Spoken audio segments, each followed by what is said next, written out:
There is now a significant risk of people drowning in London as the threat of major flash flooding increases in the city because of climate change. But fear no more, because the BBA is here to help.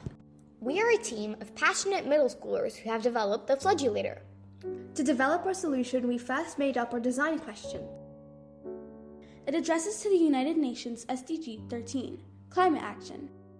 For the floodulator's design, we were inspired by several of nature's organisms and their biological strategies. For the flood tank, our main innovation, we wanted to make sure that the whole surface would repel water. The model we found was the reindeer, or more specifically, reindeer guard hairs.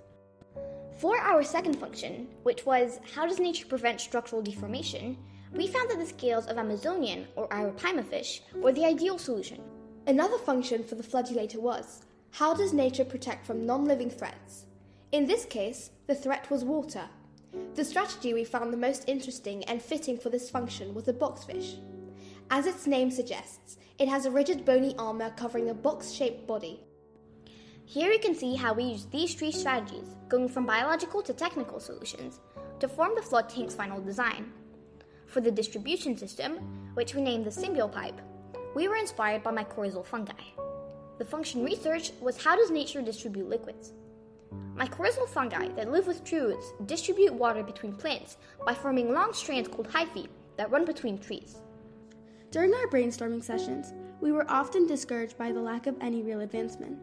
Would umbrellas on top of buildings really work? Or a crab-shaped submarine with fans on it? These were all some of our sometimes ludicrous ideas, and they all helped to put together the final design. Like every design process, ours had ups and downs, but we managed to learn from our mistakes and from nature, persevering to achieve what we have to show you today, the floodulator.